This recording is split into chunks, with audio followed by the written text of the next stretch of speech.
Hey friends, welcome back to your free course and of course your channel. So today we are going to see a part number 71 of this course. So let's start part number 71. 351 number question is front on your screen. What is a revenue loss? जी हाँ, revenue loss होता क्या है? तो चलिए answer देख लेते हैं. A loss which is arises during a regular business transactions of a firm. For example, loss made on a sale of goods or services. जी हाँ दोस्तों, रेवेन्यू लॉस वो लॉस होता है जो हमारे ड्यूरिंग पीरियड में हमें अर्न होता है ट्रांजेक्शन्स के बेसिस के ऊपर. ड्यूरिंग पीरियड मतलब कौन सा पीरियड?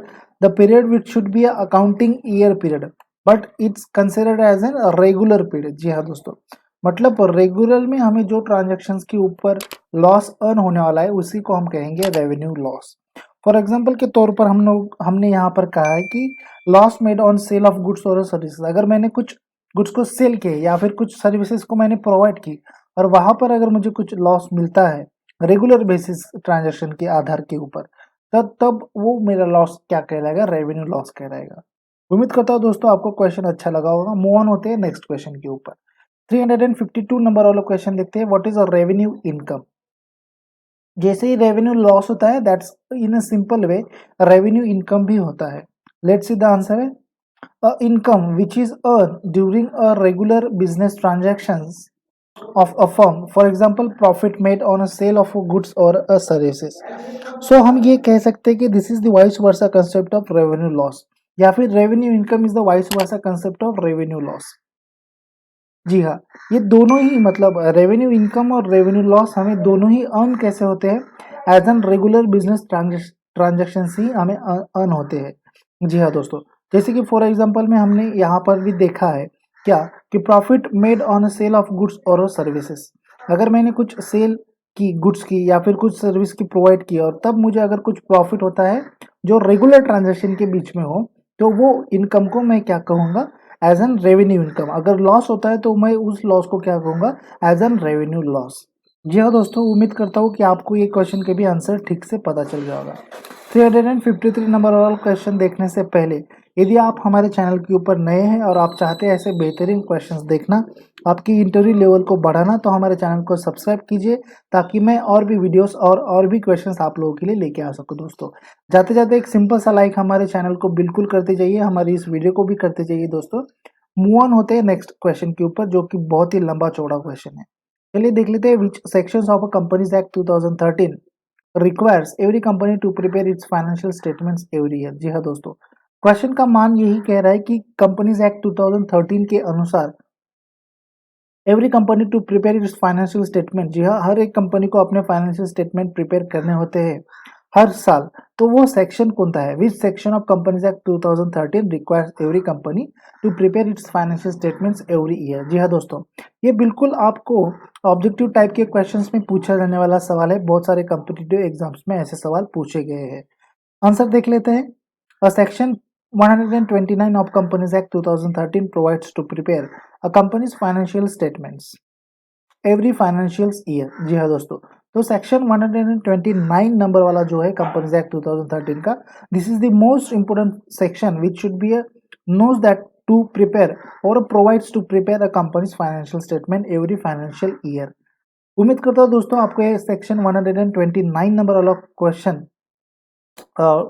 सेक्शन 129 नंबर वाला और क्वेश्चन 353 वाला आपको बिल्कुल समझ में आया होगा. मूव ऑन करते हैं नेक्स्ट क्वेश्चन के ऊपर. दोस्तों यदि आप चाहते हैं कि आपके पास में भी कुछ सवाल है और उनके जवाब आप हमसे चाहते हैं तो आप हमें कमेंट कीजिए. मैं अगले वीडियोस में वो सारे सवाल आपके लेकर आऊँगा विथ आपका वहाँ पर भी एक छोटा सा मतलब टैगलाइन लेके आऊँगा कि भाई आपका भी नाम वहाँ पर हो कि हमें पता चले कि आपने वो सवाल पूछा था. फिर बाकी लोगों को भी हम समझा पाएंगे. तो 354 नंबर वाला क्वेश्चन देखते हैं. What do you mean by accounting standard? जी हाँ, अकाउंटिंग स्टैंडर्ड से आपको क्या अर्थ मिलता है? What do you mean by accounting standard बहुत बार पूछा जाने वाला इंटरव्यू में ये सवाल है. इंटरव्यू अगर आपने कहीं पर दी होगी तो आपको ये सवाल अगर पूछा गया तो आप हमें कमेंट कीजिए. आंसर देख लेते हैं. Accounting standards are written statements of accounting rules and guidelines to prepare financial statements. Okay, तो अकाउंटिंग स्टैंडर्ड वो चीज होती है जहां पर हम उसको कह सकते हैं कि ये रिटन स्टेटमेंट्स है. अकाउंटिंग के लिए। जी हाँ, ये रिटर्न स्टेटमेंट है अकाउंटिंग के लिए। मतलब रिटर्न स्टेटमेंट किस चीज़ के संदर्भ में है, तो रूल्स और गाइडलाइंस के संदर्भ में है। और रूल्स और गाइडलाइंस किसके लिए है, तो फाइनेंशियल अकाउंट्स जो है वो बनाने के लिए है, फाइनेंशियल स्टेटमेंट्स बनाने के लिए। मतलब हर एक कंपनी के फाइनेंशियल स्टेटमेंट आपने देखे होंगे, पेपर्स में, न्यूज़पेपर्स में प्रेजेंट्स होते हैं। वहाँ पर एसेट साइड को ही रहती है, लायबिलिटी साइड को रहती है। बैलेंस शीट का फॉर्मेट जो आप देख रहे हो, that should be considered as an accounting standard format which should be applicable as an rules and guidelines for the accounting standards. So this is the mean of the accounting standard. Hope so दोस्तों आपको ये question का answer अच्छा लगा है। अगर अच्छा लगा तो प्लीज़ एक सिंपल सा लाइक जरूर कर दे, ताकि मैं और बढ़िया से आप लोगों के लिए वीडियोस बना सकूँ। 353 नंबर वाला क्वेश्चन देखते हैं, what do you mean by Indian accounting standard. जी हाँ दोस्तों, अभी जैसे हमने यहाँ पर क्वेश्चन देखा कि अकाउंटिंग स्टैंडर्ड से आपको क्या मीन होता है, आपको अर्थ क्या मीन आता है, और यहाँ पर हम वही क्वेश्चन को दोबारा देखेंगे बट कुछ अलग तरीके से। What do you mean by Indian accounting standard. Generally हम लोग अकाउंटिंग स्टैंडर्ड फॉलो करते हैं अमेरिकन इंस्टीट्यूट के, बट हम अभी कौन से फॉलो कर रहे हैं हमारे इंडिया में, तो इंडियन अकाउंटिंग स्टैंडर्ड। जी हाँ, हमारे कंट्री ने भी खुद के लिए स्टैंडर्ड्स बना के रखे हैं। क्यों बना के रखे हैं, because our country is the vastest and largest constitution of India, that's why we have a prepared Indian accounting standard as an extra for our country.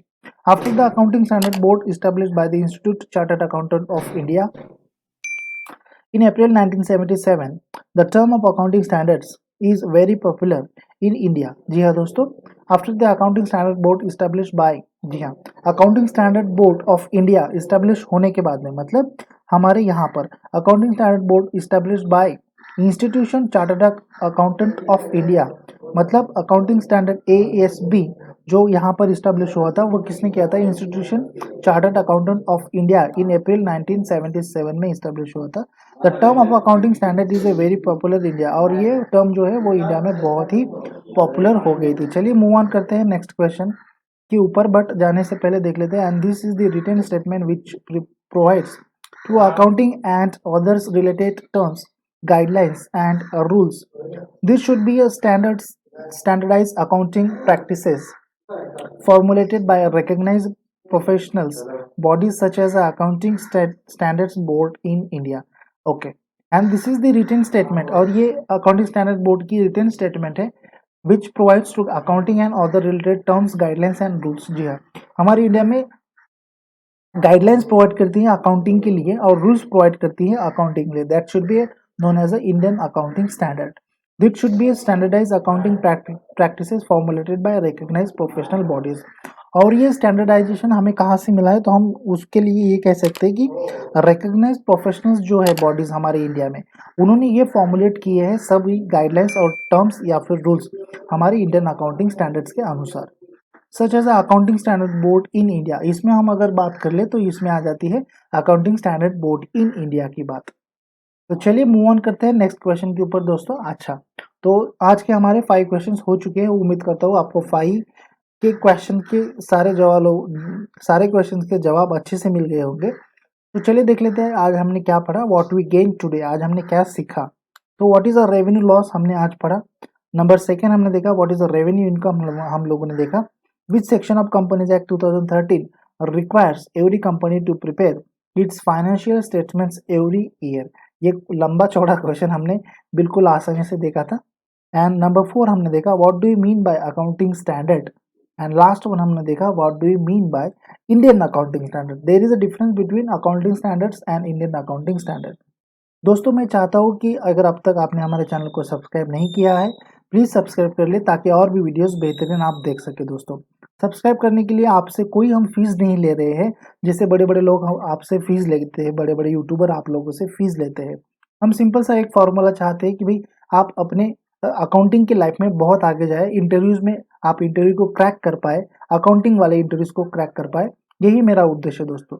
तो चलिए इसी उम्मीद के साथ पर मैं यहाँ पर रुकता हूँ कि आप हमें अगले वीडियो में अच्छे से मिलेंगे, बेहतरीन होकर मिलेंगे और इंटरव्यू क्रैक कर कर मिलेंगे। चलिए दोस्तों मिलते हैं फिर नेक्स्ट वीडियो में। Have a good day, bye bye, take care, see you soon and stay tune. Channel को सब्सक्राइब करें, वीडियो को लाइक ज़रूर करें और हमारे सारे वीडियोस को शेयर ज़रूर करें दोस्तों। Have a good day.